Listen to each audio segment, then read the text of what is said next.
অনেক মসজিদে লেখা থাকে যে মসজিদে দুনিয়াবি কথাবার্তা বলা হারাম। এ বিষয়ে আমাদের কাছে অনেকে জানতে চেয়েছেন যে আসলেই মসজিদে দুনিয়াবি কথাবার্তা বলা কি হারাম। এ প্রশ্নের উত্তরে আমরা বলতে চাই, মসজিদ নির্মাণ করা হয়েছে আল্লাহর ইবাদতের জন্য। মসজিদের প্রধান কাজ হলো ৫ ওয়াক্ত সালাতের জামাতের আয়োজন হবে, এতেকাফ হবে, কোরআন শিক্ষার আসর হবে, দ্বীনি জ্ঞানের বিভিন্ন মাজলিস এবং হালাকা হবে। এই কাজগুলোর জন্য মসজিদ ব্যবহৃত হবে। এটি আল্লাহর ইবাদতের জন্যই নির্মিত, দুনিয়াবি কাজের জন্য মসজিদ নির্মাণ করা হয়নি।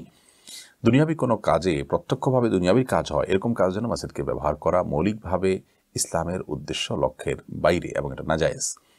তবে মসজিদে দুনিয়াবি কথা বললে সেটাকে দুই ভাগে ভাগ করতে হবে আমাদের। প্রথমত, এমন দুনিয়াবি আলাপ আলোচনা যেই দুনিয়াবি আলাপ আলোচনার উদ্দেশ্য দিন, অর্থাৎ দিনই উদ্দেশ্যে দুনিয়াবি আলোচনা করা হয়েছে, দুনিয়ার কোনো স্বার্থের উদ্দেশ্যে দুনিয়া আলোচনা করা হয়নি। এরকম যদি হয় তাহলে সেটা জায়েজ আছে। নবী করিম সাল্লাল্লাহু আলাইহি সাল্লাম তার মিম্বর থেকে এমন অনেক আলাপ করেছেন যেগুলো দুনিয়া সংশ্লিষ্ট আলাপ কিন্তু উদ্দেশ্য ছিল দিন। ধরুন, একজন ইমাম বা খতিব মসজিদে আলাপ করছেন যে জলবায়ু পরিবর্তনে আমাদের করণীয় কি, বিষয়টা কিন্তু দুনিয়াবি, কিন্তু এ বিষয়টা দুনিয়ার কারণে বলছেন না, নিছকই ব্যবসায়িক কোনো ডিল হচ্ছে না।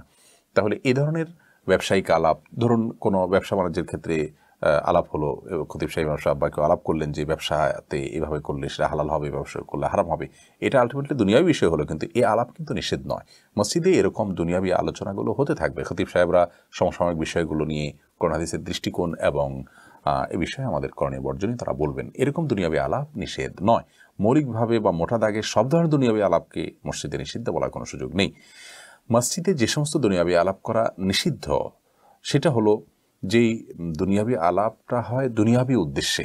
ধরুন, একটা মানে গতানুগতিক রাজনৈতিক দল তারা মসজিদে রাজনৈতিক আলাপ আলোচনা করলেন, অথবা কয়েকজন ব্যবসায়ী তারা মসজিদের মধ্যে বসে তাদের একটা ব্যবসায়িক মিটিং করলেন।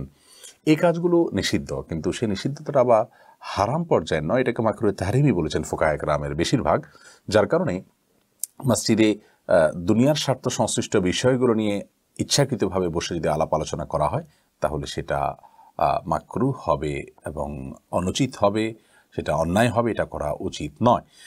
যদি কেউ মসজিদে এসেছেন আর কথা প্রসঙ্গে এমন কোনো কথা বলেছেন যেটা মুবাহ কথা, ধরুন আজকে বাইরে কি হয়েছে, অমুক জায়গায় কি হয়েছে, এই কথাটা প্রসঙ্গত একজন আরেকজনকে বললেন, তো এটা নিয়ে কোনো আনুষ্ঠানিক আলাপ আলোচনার মজলিস করেছেন, ব্যাপারটা এরকম না। এরকম যদি হয় তাহলে সেটা বলা কোনো নিষিদ্ধ নয়, সেটা মুবাহ।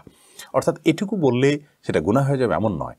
আর যদি একান্ত দুনিয়ার আলাপ আলোচনা করেন তাহলে সেটা করা অনুচিত হবে, সেটা মাকরুহ হবে।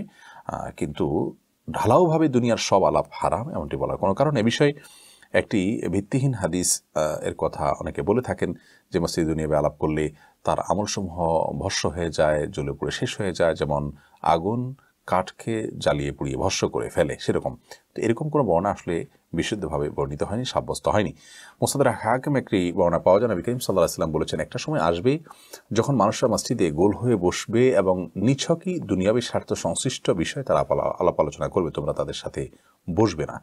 তো এখান থেকে বোঝা যায় যে মসজিদে দুনিয়াবি আলোচনা করা জায়েজ নয়। যেই দুনিয়াবি আলোচনা নিজেদের স্বার্থ সংশ্লিষ্ট, একান্ত সেটা দুনিয়াবি কারণেই করা হয়ে থাকে, যেমন ব্যবসায়িক আলাপ, বেচাকেনার আলাপ, কোনো ডিলিংস ইত্যাদি, এগুলো মসজিদের মধ্যে বসে করা জায়েজ নয়। নবী করিম সাল্লাল্লাহু আলাইহি ওয়াসাল্লাম বলেছেন, মসজিদে কেউ যদি তার হারানো কোনো জিনিসে ঘোষণা দেয় সে যেন সেটা খুঁজে না পায়। এই যে হাদিস, এখান থেকে বোঝা যায় যে মসজিদকে দুনিয়াবি কাজের জন্য ব্যবহার করা এটা আমাদের জন্য জায়েজ নয়।